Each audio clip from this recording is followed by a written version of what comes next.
Fnatic make it through, as that will be it from us at the caster desk for today. Let's send it over to SoaZ for a word with Fnatic's rookie in the mid lane. Thank you very much, guys. I'm here with Caps. Who else? We heard him in a video at the beginning of the day questioning if Fnatic even deserved to go through the day, if it would be a miracle. It is a miracle. No team has ever gone 0-3 in week 1 and made it. You won 4 straight games today to make it. Caps, how do you feel? Do you feel like you deserved it? I think the first thing I feel is like I feel really tired at this point. There was a lot of close games, but I just want to like cool down a bit. I'm really excited. I'm really happy, especially because a lot of the games were super close and they could have gone either way. And at this point, I don't know. I just need to realize it, I think. Yeah, I think it's going to hit you pretty soon. I saw how happy you guys were. You talk about being tired, but also very excited. And it was a crazy day. So how did you keep a cool head in the end in that last game? Because you guys didn't start off great in that game. You guys really had to fight for it. I mean, it was not only the 5 games we played, but we also had to cheer for Longsu in 2 games that were both, like one was, they were 10k behind and we had to sit and cheer for Longsu to win. So we were definitely tired, but and I mean, I think we could feel it as well in the game. People were starting to be a bit tired, but I guess it was the same for them. They were also a bit tired, and they made a lot of bad calls, I think, and we were able to punish them. And in the end, we just pulled it out. Yeah. I also have to say, you had some really clutch moments today as well. Obviously, your Syndra was good, but have you felt that your performance was progressing as these games went on today, together with the team spirit? I think it's one of the things where it's like, I mean, usually you just look bad when you lose, right? Because you don't really have any pressure and you don't really have the opportunity to do any plays. While today, the games were in a lot more in our favor. A lot of the games were drafted Rexer, so we had the early pressure, and we were able to turn the early pressure into 2 kills. You're so factual, Caps. You just did the almost incredible what nobody believed you to do. Is it still sinking in? It's definitely sinking in. I think I will go home. We will eat at the buffet probably as a team, and I think maybe when I go to bed tonight, I'm not even gonna sleep. I actually have had a bit of problems sleeping lately because I was so excited, and now I really hope I can just finally calm down. I hope you also get some orange juice at that buffet, by the way. But final question, and we have to ask this. It wasn't great in week 1, obviously. There were a lot of question marks, and you overcame that all. So what can you tell the fans and a lot of your European and around the world fans to keep this going now and make sure that that doesn't happen again before you go into the quarterfinals? So I think a lot of our games were, both in week 1 and week 2, were closer than we wanted them to be. I think if we want to beat, and we're even going to face a first seed team, and we're going to beat probably a Korean team, we will need to be a lot more convincing. I think especially when we get a lead, we're really bad at closing it out.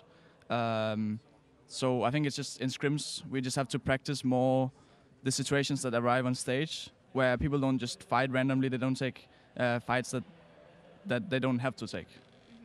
All right, well, anything else you want to say, or are you just ready to chill for a bit, cool down, and enjoy your victory at the team?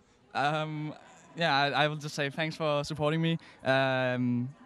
I mean, the fans have been great, even when we were losing. I know a lot of fans were still supporting us, and when we were 0-3, I still saw things like we can still get first in our group. So, so in that way, I'm just thankful for all of you out there supporting. And we're thankful for an amazing day of games. Thank you very much for the interview. Congratulations, Caps and Fnatic. They did it. Incredible. Back over to you guys at the desk. That they did, Shucks. Thank you. I am still simultaneously baffled. Oh, I predicted this from the get-go. Yeah, we knew it all. I was cold from the Baffled start. and impressed. Fnatic 4-1 on the day to be the first team in world's history to qualify to the quarterfinals after starting 0-3 in week 1. But more than anything, hats off to both of these teams because they left it all out on the Rift, right? We talked about it, 8 hours of gameplay today. You could see the exhaustion on their faces. It was all about a battle of who could make fewer mistakes, who could capitalize on the rest. Yep. Fnatic come out on top. They've made an incredible run. And I really do think that was the theme of the day, who could make fewer mistakes. And I think Fnatic, when it mattered, did play more consistently, was able to execute on plays. We saw key mistakes coming out of their opponents, and Fnatic kind of was the benefit of some more calm play. I think also individual players really stepping up when it matters. Like we had Reckless some of the games, we had Caps as well, really showing up big time. And I think that was something that benefited Fnatic a lot that some of the other teams maybe didn't get to show, where it only relied on a Levi from Gigabyte Marines or no way here in the last game. But Fnatic had multiple carries to rely on. Well, I know you mentioned Reckless and Caps, but this is a 5-game affair for Fnatic. I think every member got to step up at a certain point throughout the day because, as Shox mentioned, this was pretty much just a miracle run for Fnatic. So many pieces had to come together for this to happen. Like, and look, and as we're all still kind of coming down from the excitement of the game, I do want to pull up the final fight one more time. Let's look at the craziness that ended it. Let's remember, this fight starts at the Gigabyte Marines base, goes all the way back to Fnatic's, to the Elder, and back to the base. And I mean, the key thing to track is the shockwave from the Orianna. Optimus not able to really find anyone there, getting pushed out of the fight, and you know, no way, you brought this up, Crumbs. He could have actually buster shot SoaZ out of there, and perhaps they could have actually kept more members alive for that eventual Elder Dragon. Yeah, the theme of the day really has been Tristan not using the buster shot, but he actually ends up getting so many crits and almost carrying that we get to see him here at the Dragon. And here's where he felt like he had that hero moment where he's going to 3-shot Reckless, explosive shot onto Broxat, then hits the auto attack with the Elder, and he's thinking, this is me. This is my pent-up here. But then the most criticized player from Europe, SoaZ, steps up big time, gets him with the ulti, kills the Orianna after as well. And he was 0-3 in this game because he died to the first few ganks. And yet he ends up actually coming huge in these fights here. So super impressive turnaround. He had a great Cho'Gath game earlier as well. And when Fnatic really needed SoaZ, he was there. You talk about the most criticized player in SoaZ. We'll have an opportunity to hear from him in just a moment, getting that interview set up. While we're getting that ready, let's talk about these 5 members on Fnatic and the run that they made here. Let's not forget, this was the 15th game that they've played at Worlds. This team had to come through the play-ins to get to the groups to now qualify for quarterfinals. I mean, if they don't have enough stage there's no excuses now. There's plenty of stage experience moving on to the next set of games. Yeah, there certainly is. And honestly, they've been kind of questioned the whole way, right? From losses to Young Generation to almost another loss, them almost going 0-2 to that other GPL team. Then the starting, loss to Gigabyte Marines, everything kind of falling apart. It looks like they have no way to actually come out of this group, but everything came together from their good play to Immortals really falling apart in the second day. Their losses to Gigabyte really helping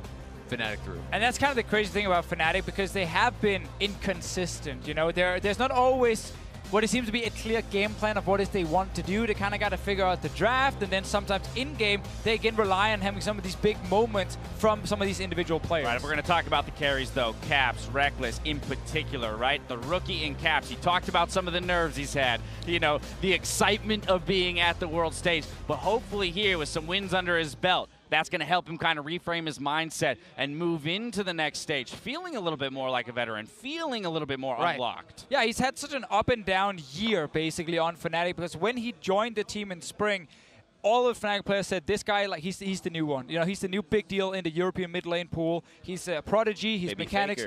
Baby Faker was there. His mechanics are fantastic, but we got to see inexperience, obviously, from this guy during the year, where he would overextend when he didn't need to. He would play too aggressive at times. He would get outplayed sometimes. Yet we're still seeing the mechanical ability shine through. And now here at Worlds, at least today, I feel like he's not made any of these over-aggressive mistakes. He's actually just been playing safe, but yet very smart, and he's been able to do a lot in team fights. Big growth from weeks 1 to week 2. As you just saw, Fnatic managed to secure a spot in the quarterfinals. Let's go ahead and head over to Shox to hear from their top laner. Thank you very much, guys. Of course, we also wanted to hear from one of the veterans on the squad who's been through practically everything, but I think that this was still a crazy day. SoaZ, the story coming into today was really hard journey for you guys. You'd have to win every single game and go up against it. Can you just tell me from your perspective from last week, when we saw a lot of negative signals coming out of the team, into today, how did you live today and what changed for the team?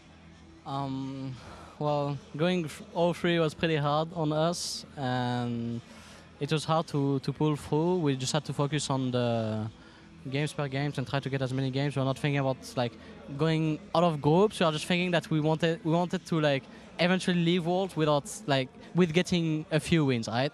And in the end, Longzhu beat everyone and helped us a bit, and we managed to beat everyone else. So yeah.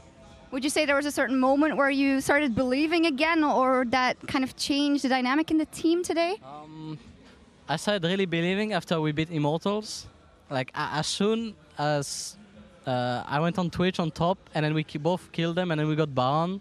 Then I knew that the game was won, and I thought we had good momentum for the next game, and our team atmosphere was pretty good. So it was like a confidence boost, I guess, for everyone. Yeah. Yeah, I mean, that looks like the game that tilted. Finally, you are, of course, a veteran on the team together with Reckless, and you've been through a lot again this world in terms of social media and whatnot. So what, in the end, did you say to the team, or how did you guys help out the other ones, and how did you come together to pull it through? I think it was really, really hard because it wasn't super hard in terms of like team practice and stuff like that, but it's best of one, and you don't have many chances, so you just had more pressure. It's not like you just lose 2 games and you're like, okay, we can win all the next one. It was, as soon as we went all 3, it was really hard to like talk about practice, what to change and stuff like this, because we are not really so open-minded anymore, right? As if it's before Worlds, everyone is way more open, and you're way more open to criticism about anything.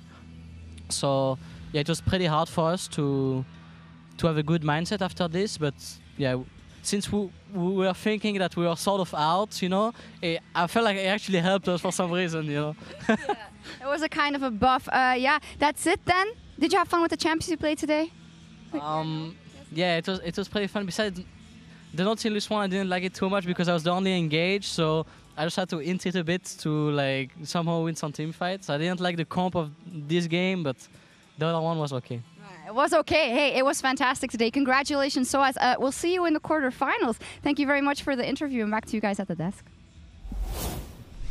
To me, that's something is playing with nothing to lose, right? Sometimes that can actually relieve some of the pressure when you've already said, hey, we're at rock bottom, we're out of the tournament, you have no expectations, and it allows you to play, I think, more to your normal level and sometimes without the stress of those expectations. Yeah, we talked about it, right? For Immortals, it was coming in and knowing, oh, we only have to win one. You kind of have that complacency, but then when the losses start coming through, it can sometimes get hard to turn it back on. For Fnatic, we got that nothing to lose mindset. You win the first one. Well, heck, let's just keep going. I still can't believe how close that first game they won actually was. When we think back, we kept replaying that fight down in the bottom lane where everything went wrong for Immortals. If it wasn't for that moment, Fnatic would not have done what they're doing now. We wouldn't be standing here talking about this, and Immortals would most likely have been in the quarterfinals. We say that at the same token, though, right?